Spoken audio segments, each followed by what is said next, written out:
What's up, YouTube? On this episode of Coddiwomple Overland, we're going to be making a trip to Arizona.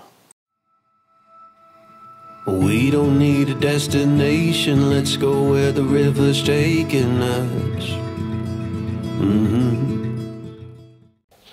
This trip started out by us making our way down to XGRID Campers in Knoxville, Tennessee.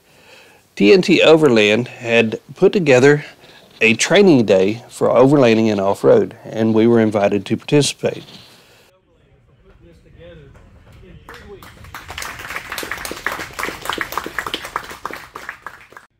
There were classes put on throughout the day, things like electronics, safety, recovery, and what kind of camping setup that you might prefer to use. Gauging from the interest of this one, you might be on the lookout for many more of these to come. It was getting close to Christmas time, so another big goal of this event was to try to fill up this awesome Mission Summit trailer with toys for Tots. After spending the day in Knoxville, we headed west and headed straight into the storms that hit Tennessee in December. Our plan was to make it all the way to Nevada, where we would go meet Lauren at XGRID in Las Vegas. But in true Coddiwomple fashion, a trip across the United States just wouldn't be right without having to deal with some pretty bad weather. Because there are emergency crews out and about everywhere within the sound of my voice doing damage assessment. West Main Street in Hendersonville is shut down at New Shackle. Power lines and trees are down. No one will be allowed. Our thoughts and prayers certainly go out to all the families and folks affected in Tennessee from these storms. This is from an emergency official in Hendersonville. West Main Street in Hendersonville is shut. We drove late into the night before, woke up before sunlight, and started our trip again, making our way on across the country. We would drive a little over 16 hours that day before finding ourselves at camp in the dark just outside of Albuquerque, New Mexico. While making the trip through Southwest America, we just had to stop and explore some of the Route 66 history. One of our favorite stops was in Two Guns, Arizona.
But the next morning, the scene had completely changed.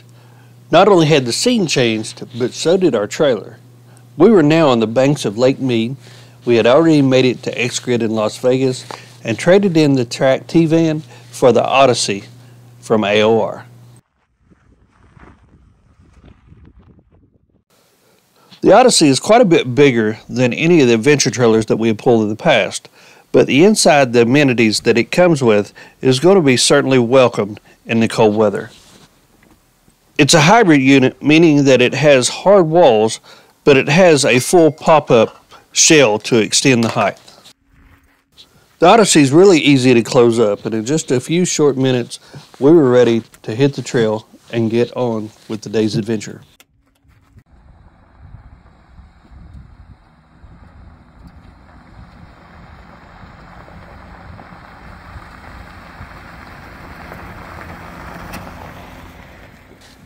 I guess the adventure started almost immediately as we realized that we had camped below the original water level line of Lake Mead. We had stayed at a bay not far from Hoover Dam, and it was about a 3-mile trek into the bay from the blacktop. Coming out this morning, we could see a lot more than we could the night before, and the sights were truly amazing.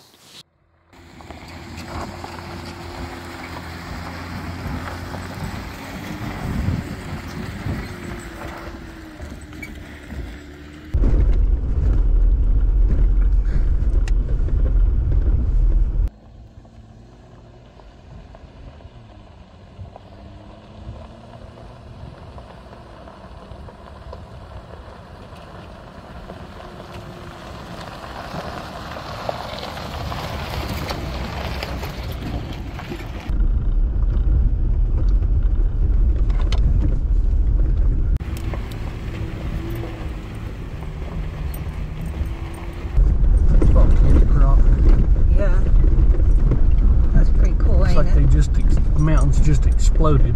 Yeah. I guess they did at some point.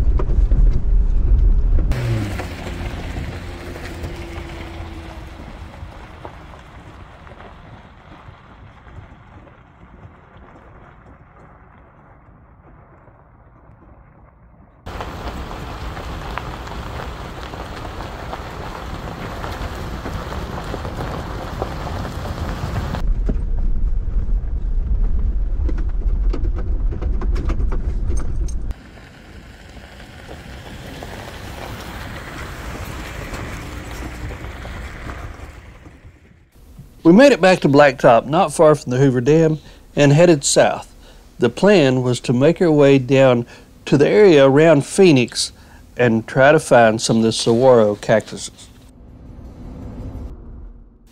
By this time, we were on about day 4 of our road trip across the country, and even Aspen was getting tired of the Blacktop. Just northwest of Phoenix, we found what we were looking for: dirt and public land. Oh yeah, that other thing. Deb's bucket list item of seeing the saguaro cactus.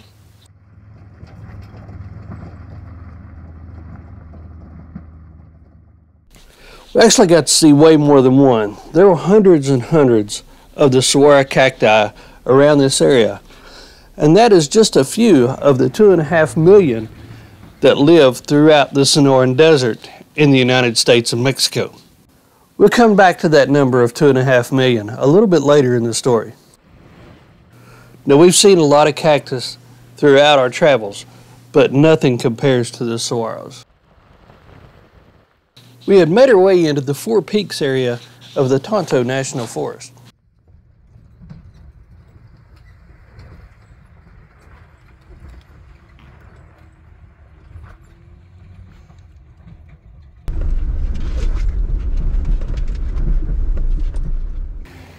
And this was exactly the landscape that we were looking for.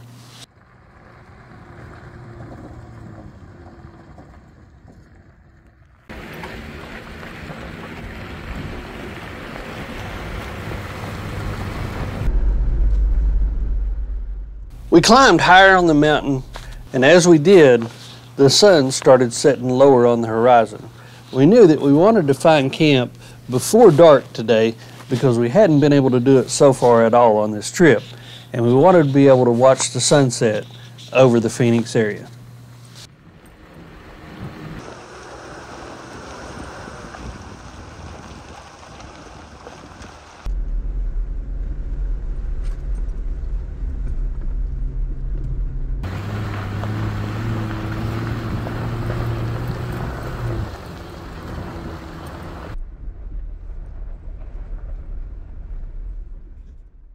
About 2/3 of the way up the mountain, we found the perfect place to call home for the night.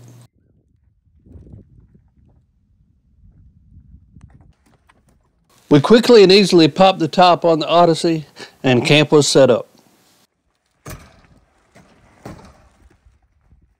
We had set our camp up to have a perfect view of the sunset that was coming.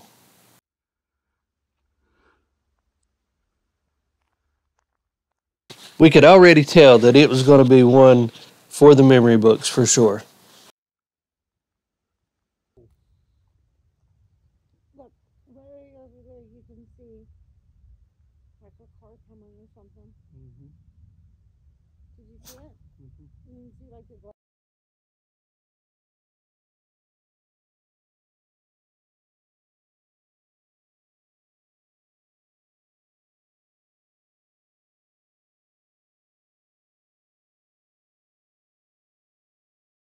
After that amazing sunset, we retreated back to the Odyssey and fixed dinner. Now, I've said before, this camper is quite a bit bigger than other campers that we have pulled in the past. However, the amenities on the inside are really nice. It's good, isn't it?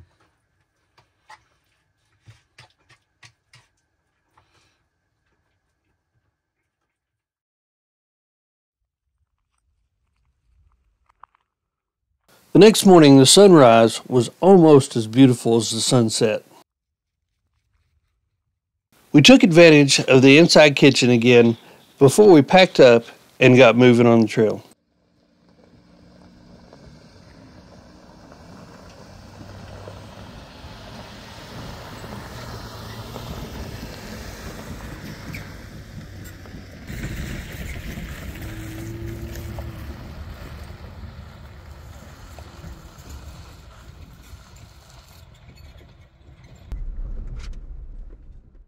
Now, I had thought that we were probably the majority of the way up this mountain when we stopped the night before.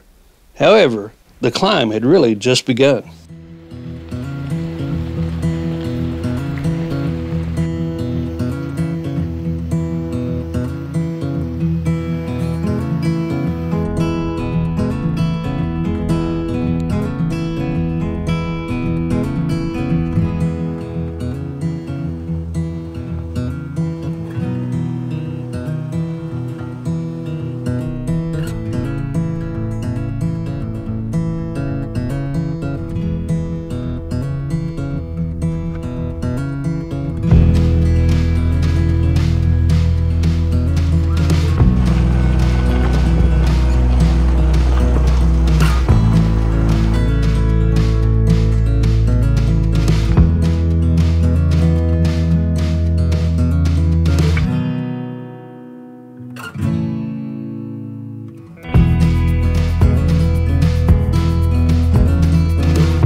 On the way up the mountain, the terrain and ecosystems changed several times, and the ascent seemed like it went forever.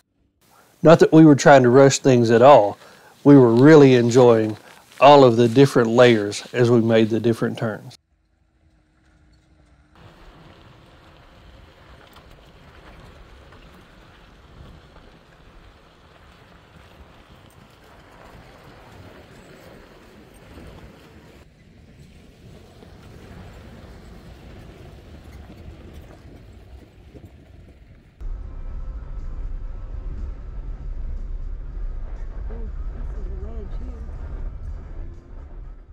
We made it to the Four Peaks Pass about 10 o'clock and started our descent down toward the Roosevelt Lake.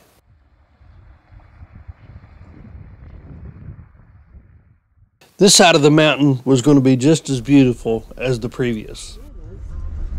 There's the trail way over there then.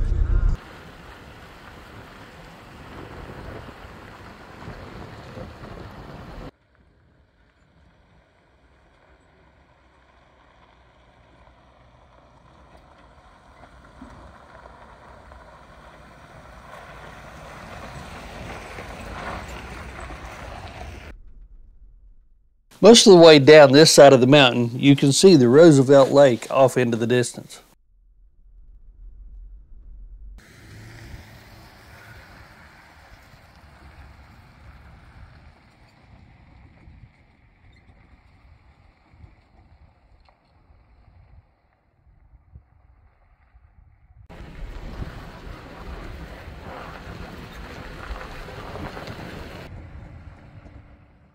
Another neat aspect of this trail is just how creative they got with some of their switchbacks.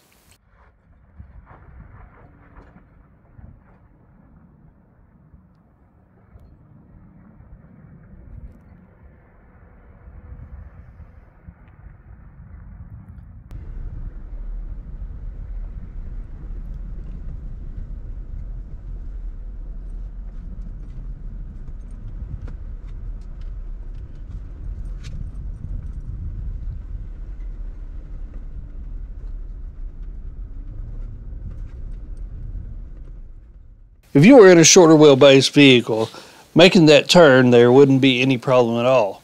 But it was sure nice to have that little bit of a roundabout around the point there to take the trailer. Before we got too far north, we had to get close up with one of these huge cactus, and this one was really big.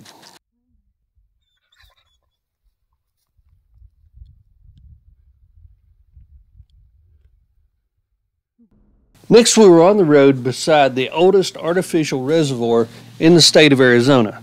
It was built in 1911 when they put a masonry dam across the Salt River.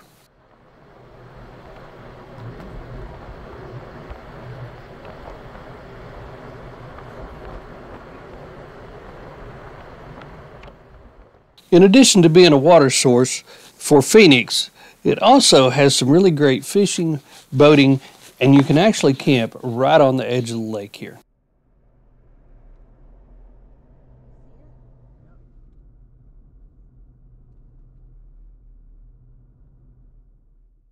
We continued making our way east along the blacktop and the reservoir until we crossed the Salt River Canyon.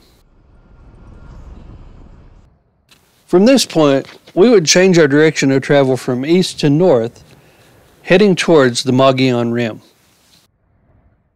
Now, we talked earlier about there being 2.5 million saguaro cacti in North America, but what we didn't talk about was the crested saguaro cactus. And this is only one of approximately 2,200 known to exist, and we just happened to stumble across it. This was definitely one of those once-in-a-lifetime finds. Our next descent up the mountain had a higher concentration of these cacti than we had ever seen in any other place on this trip.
We continued making our way along the north part of the reservoir, and on the map I had picked out a campsite that we might use. It was the middle of the day, so I knew we weren't going to use it, but it looked like it was going to be an incredible, one of those epic campsites, and we just had to go look at it and check it out. I mean, this is all flat right here.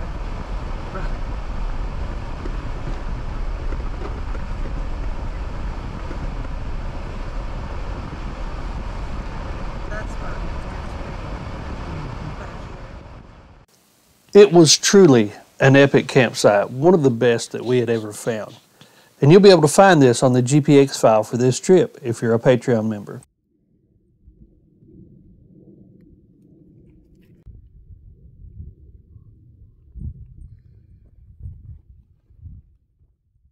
In addition to that campsite, there are multiple other campsites right along the rim, but we'll leave those for you to discover on your adventure here.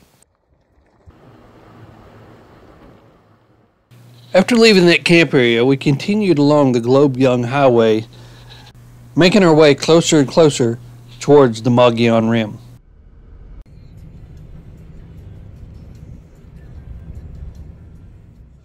We turned left onto the Mogollon Rim Road, just north of Young, Arizona.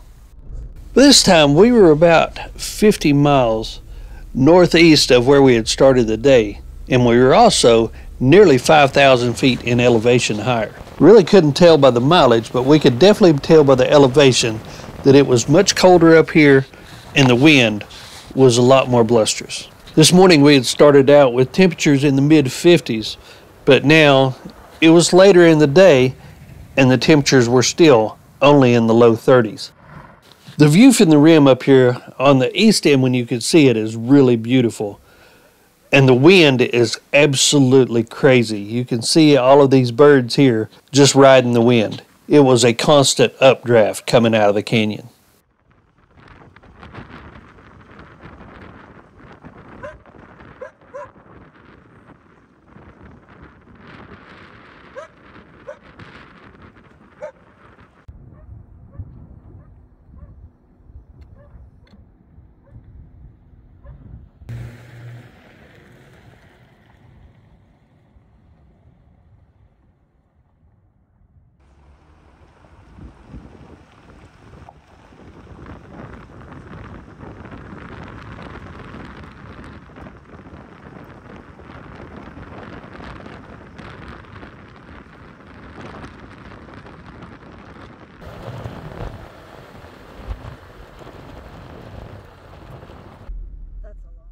Our plan was to camp out right here on the rim along the edge of the cliff face.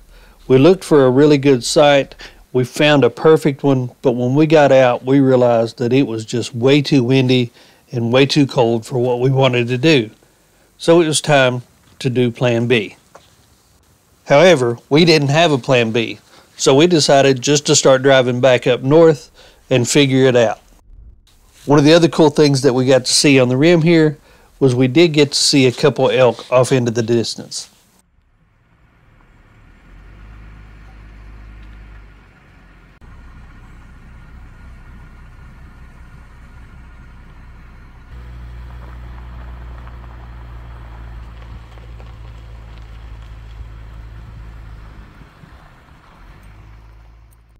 We ended up getting off of the rim road just before dark and started making our way north. Now, as far as where we ended up, you're just going to have to wait to the next episode to find out. We truly appreciate you riding along with us on this journey. And if you're interested in supporting us a little bit more than just watching the videos, our Patreon link is in the description below. Until next time, see ya.